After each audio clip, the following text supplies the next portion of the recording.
দীর্ঘ দাবদাহের পর বৃষ্টির আগমন যেখানে আশীর্বাদ হওয়ার কথা, সেখানে তা এখন জনজীবনে আতঙ্কের নাম হয়ে দাঁড়িয়েছে। বৃষ্টির সাথে পাল্লা দিয়ে বাড়ছে বজ্রপাতের তীব্রতা। গত 18 এপ্রিল শনিবারই দেশের 6টি জেলায় বজ্রপাতে 12 জনের প্রাণহানি ঘটেছে। এই অকাল মৃত্যুর মিছিল যেন থামছেই না।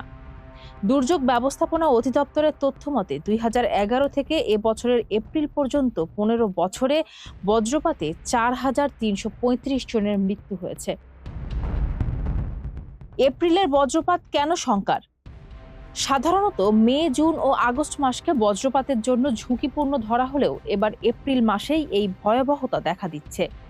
আবহাওয়াবিদদের মতে জলবায়ু পরিবর্তনের ফলে বায়ুমণ্ডলের আর্দ্রতার ভারসাম্যে ব্যাপক পরিবর্তন এসেছে।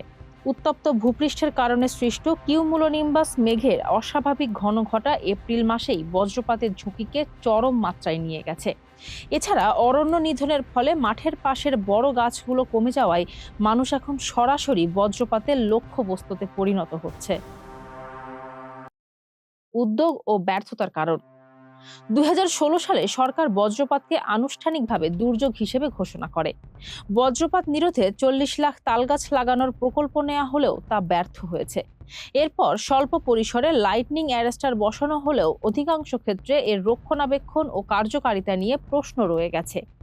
সরকারিভাবে মোবাইল অপারেটর ও জেলা প্রশাসনের মাধ্যমে সতর্কবার্তা প্রচার করা হলেও মাঠ পর্যায়ের কৃষক ও শ্রমিকদের কাছে তা দ্রুত পৌঁছানো সম্ভব হচ্ছে না। মৃত্যুর হার কমাতে করণীয়। বজ্রপাতে প্রাণহানি কমিয়ে আনার জন্য কেবল সতর্কবার্তা প্রচার নয়, বরং বাস্তবসম্মত ও দীর্ঘমেয়াদী পদক্ষেপ জরুরি। প্রযুক্তির প্রয়োগ।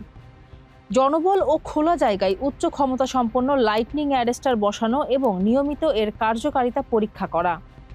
সতর্কীকরণ ব্যবস্থা।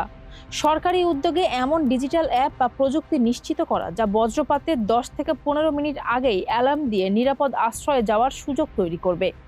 সচেতনতা ও প্রশিক্ষণ। বজ্রপাতের সময় খোলা মাঠ বা জলাশয়ে না থাকা এবং ইলেকট্রনিক ডিভাইস বর্জনের মতো জরুরি সতর্কতা কৃষকদের মাঝে ছড়িয়ে দেওয়া। এছাড়া মাঠ পর্যায়ে বজ্রপাত নিরোধক আশ্রয় কেন্দ্র বা শেড তৈরি করা।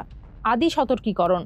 শুধু জেলা শহরে নয়, প্রত্যন্ত অঞ্চলের মানুষের কাছে স্থানীয় ভাষায় দ্রুত সতর্কবার্তা পৌঁছে দেওয়ার সক্ষমতা বাড়াতে হবে। বজ্রপাত প্রাকৃতিক দুর্যোগ হলেও সচেতনতা ও প্রযুক্তির সমন্বিত ব্যবহারে মৃত্যুর হার উল্লেখযোগ্যভাবে কমিয়ে আনা সম্ভব। সরকারি উদ্যোগের পাশাপাশি সামাজিক দায়বদ্ধতা থেকে দুর্যোগ ব্যবস্থাপনা মডেল গড়ে তোলাই এখন সময়ের দাবি। ফারজানা হাসিন, মানবকণ্ঠ।